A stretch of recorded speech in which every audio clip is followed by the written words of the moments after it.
Hi everyone, it's Nadia, this is Jake, this is Sedona, this is Buddy, and Babu is downstairs just taking a nap. But today we're going to be talking about The Fall Guy, starring Ryan Gosling and Emily Blunt. And we just actually saw this just right now and came back home and wanted to record our thoughts. And I'm really curious to hear what you have to think. yeah, like always, we don't really tell each other, so I want to hear your thoughts first. I hated this movie. I hated it so much. Nuh-uh! It was Argyle levels of disappointment and You're joking pain. right now. I swear, I'm not joking. I thought you were like just saying that at first, like just to be funny. Are you serious? I'm so serious. What the hell? I I don't get that vibe this from movie. you. You liked it? Yeah. Okay. Thanks for watching, everyone, and please remember to subscribe. All right. Why did you hate it? No. Why did you? I want to hear what you liked about this film, and then I can bring in the gloomy, The negative negativity parts. Okay. that I tend to bring. Well, it doesn't mean that it was all good, but I thought it was a fun film. Like it was very different from what I thought it was going to be, and this at the start at least. But it turned out to be exactly what I thought it was going to be. The thing is that the trailer spoiled a lot of it, which is kind of annoying because a lot of the scenes, if you've seen the trailer, comes like it's the conclusion is in the trailer. At least I thought so. I really liked that it was about like the stunt people and kind of seeing how they were. It was really action oriented, and I really liked that. Ryan Gosling, he's really funny, and I thought he did really well. Emily Blunt, I thought her character was a little cheesy. Her as an actress did a really phenomenal job. It's just a very cheesy rom-com kind of action film. It's not really anything like, if you really think about logic of it too seriously, it's not going to make sense, but I think that's the point. You're not really supposed to think about it. It's cheesy. It's a good time. Yeah, it was very typical Ryan Gosling film, I thought, So I'm really surprised that you didn't like it because you usually like him in films. The camera set pieces was really well done. I thought like at the end they have the ending credit of actually seeing the actual stunt people and how it's done, which I know it's not the part of the film technically, but I like that. It really, I think, commends like the hard work that stunt people do. Ryan Gosling's character does get hurt, the stunt man. I really like that they showed it because a lot of stunt people in the movie industry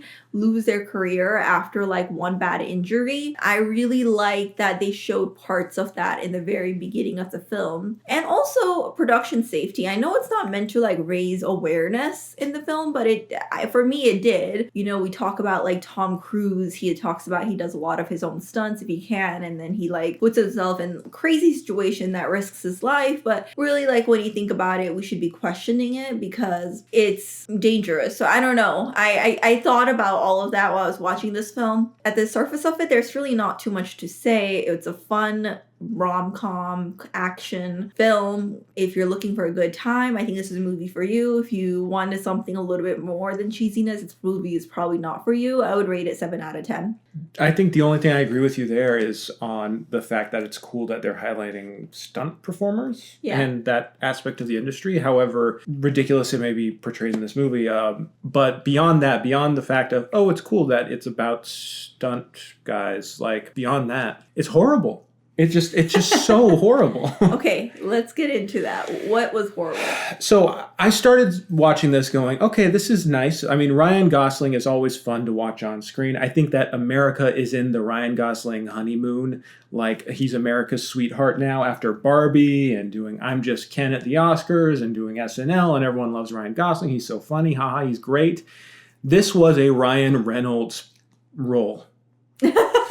This was a Deadpool. This was a Ryan Reynolds Adam project, like winking at the camera every time you do something, cracking jokes. Nothing is serious. Nothing is taken seriously. In action scenes, everything is just like making references to movies. No joke in this movie can be made without it getting commented upon by other characters or repeated ad nauseum. It's like they can't just have something be funny. They have to talk about how it's funny and like wink at the audience and be like, you get like what we're doing? Like you like this? I mean, there's a scene where Ryan Gosling, what's supposed to be like an emotional moment, and he's in his car crying, singing along to a Taylor Swift song. And it's like, all right, Taylor Swift is big right now. So all right, he's listening to Taylor Swift. But then Emily Blunt comes up to him, and their whole exchange is not about their relationship. It's not about the story. It's not about anything. It's about her going, really? You're listening to Taylor Swift? Like this is, were you crying? I wasn't crying. I was like, it's the most like basic humor. And I feel like a lot of the script was improvised because it feels a lot of it was just like random bullshit you'd come up like on the day. I don't know how much of it was improvised, but it really felt like before every take of this movie, the director said, the director's one note to all of the actors was, be funny. Because it really felt like they were all trying really, really hard. And that just doesn't work. Do you really felt comedy. like that with did you feel like that with like Emily Blunt's character? Oh, yes. Really? Emily Blunt, I thought she was just, first off, I don't think they have negative chemistry. Emily Blunt and Ryan Gosling. They don't have chemistry, but they were trying so hard to make it happen. I didn't buy it. They weren't funny together. They had like wisecracks and like the movie kept stopping. It felt like the movie wanted it to be like, we're doing like a romance scene and there's flashbacks. And they talk endlessly throughout, especially the first half of this movie, about their relationship, about what went wrong. We don't see the relationship. We don't feel the chemistry between them. But they talk about how they had something and they're dealing with it. And it's just all nonsense. And it's supposed to be funny and we're supposed to care. And the movie will just stop dead in its tracks from its supposedly like adventurous man on the run type of narrative. But it'll just stop dead in its tracks to have these obnoxious scenes between Emily Blunt and Ryan Gosling talking about some relationship they supposedly had that was so great. It was like nails on a chalkboard, this whole movie. I was sinking into my seat. Like I can't even describe. Okay, I might be going a little hard here. All right, I might be going a little hard. But I'm frustrated because I wanted to like this movie and I heard a lot of people saying like, yeah, it's actually pretty good. I just feel like so much of the positive reception is because we're in this Ryan Gosling can do no wrong era. And he is a fun performer to watch, but this wasn't the type of role for him. Ryan Gosling is funny, but the script wasn't funny. He's playing it like an SNL sketch. It was like there's a whole sequence, an action sequence that's played to Take a Look at Me Now, with Emily Blunt singing it, doing daytime karaoke. Who does karaoke in the middle of the day? Anyway, separate thing. But he's singing this and and this is when I realized I had like a big brain moment that there was a revelation in my mind. Take a Look at Me Now is playing while Ryan Gosling is beating up bad guys, being dragged through the city on the back of a truck in some kind of like elaborate action sequence. And there's no suspense. There's no thrill because nothing wrong is going to happen. Ryan Gosling is playing and like, oh, isn't this funny? And they're cracking jokes about movie references and whatever. And while this song is playing, I'm thinking, it's Argyle.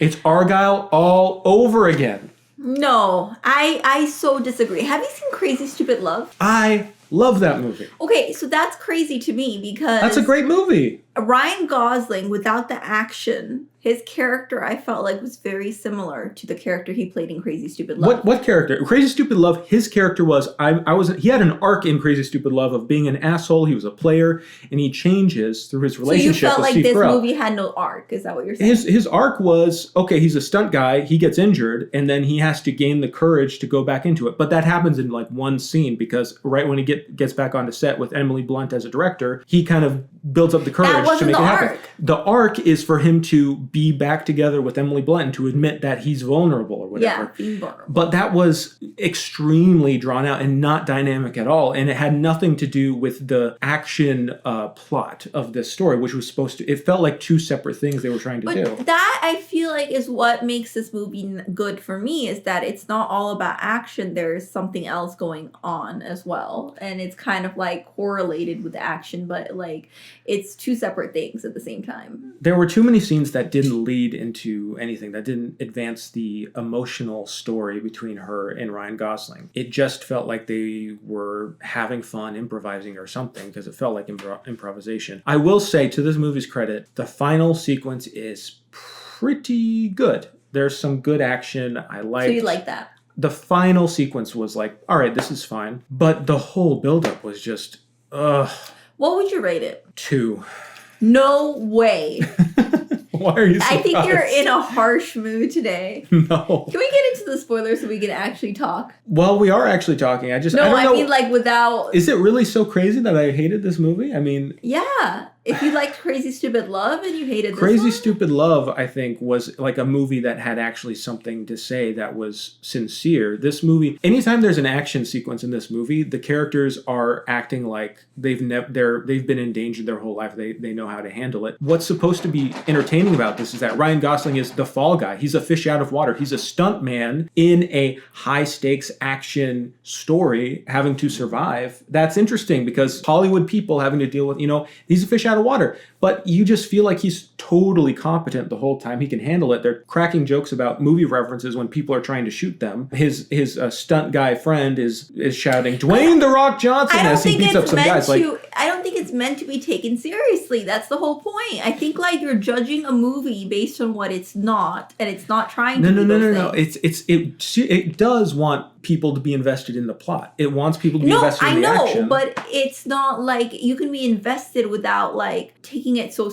seriously as you are. I disagree because I'm trying to meet it on its level, and the movie is constantly trying to engage the viewers ironically as like, isn't this cute? Isn't this funny? Isn't this an epic moment that we're doing this in this way? And it felt very much like, okay, you clearly aren't taking this seriously. Why should I take you seriously? Okay, let's get to spoilers. In a comedic way, like look at Barbie. Like Ryan Gosling gives a performance that is sort of like winking a little bit. It's Ryan Gosling. He's having fun. He's super charming. That's a movie that isn't commenting on every joke. That isn't trying to... You don't like that the joke was so in your face where it's like, I made a joke. You see that? Did you get the joke? The like winking that. at the audience. The whole movie was like that.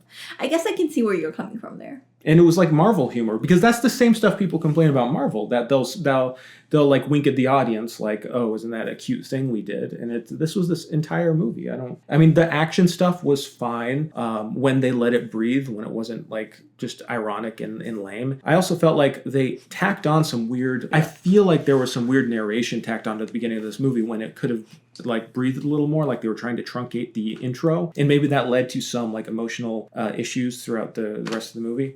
Anyways, you want to talk spoilers? Yes. All right, let's talk spoilers. If you want to listen to the spoilers, here we are. 3, 2, 1. All right. There's really not much to talk about in spoilers. No, I don't know why you want to talk spoilers. But I guess like the only thing I wanted to talk about it was there was a little plot twist about knowing that the producer of the fake movie in the movie it was incredibly predictable. Was the one who was... Did you thought they realized that? What? That she was the bad guy?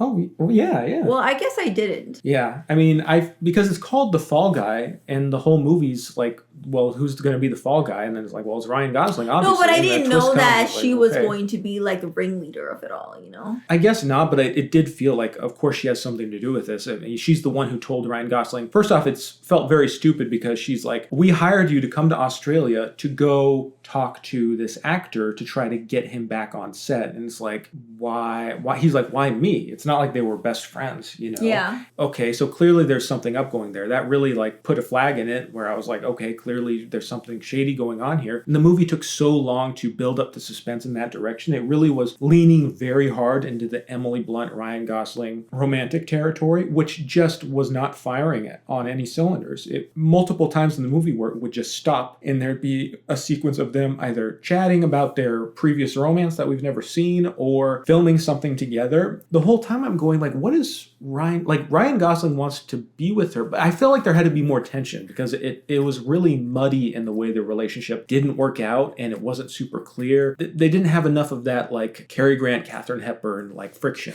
Oh yeah, I get what you're saying. I mean, yeah, I do agree with you about the chemistry because I think that when they were saying that, the thing is the movie references the movie a lot because they're making a movie in the movie. And I think that's why they're referencing like a lot of jokes and being quote unquote self-aware in their jokes. There was some things that were drawn out, like that scene where Emily Blunt calls Ryan Gosling for the first time after like they do the rejoins the set and they do the split screen yeah. And then she talks about what about split screen and stuff, So I think that doesn't just happen with jokes. That's just the movie. Oh, that'd be fine. I mean, I don't mind that kind of thing. Like if they, I don't know, like I thought the split screen. Well, that's why I'm not not really like judging harshly like the joke. Yes, I do agree that it was on the nose, but because they were doing that throughout the whole film, I don't think like it was very intentional, and it wasn't like it didn't ruin the movie for me like it did for you. Besides the final sequence, did you feel any suspense or tension in the action Oh yeah, scenes? thank you for reminding me about that, because that's what I was talking about earlier in the non-spoiler scene. So the trailer has a helicopter where Ryan Gosling jumps, and that's literally the conclusion of the film. So Right.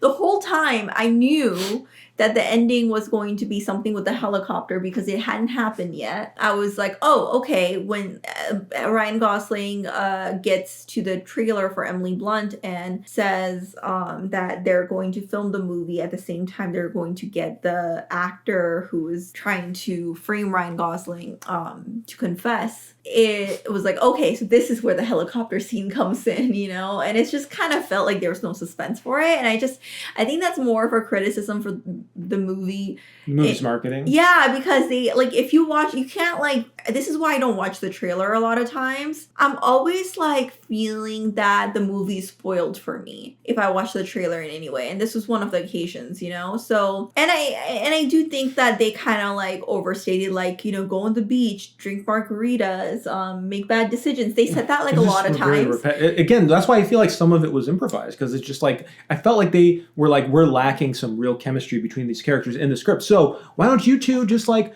I don't know, spark it up, just like come up with some fun stuff. They felt like they were more friends than lovers. Yeah, it was super. But I love the dog, and I was so glad the dog was okay. Yeah. I was like, what the hell happened? That was to the another dog? cute thing. That's like, all right, that's cute, but is it funny? I mean. I love dogs.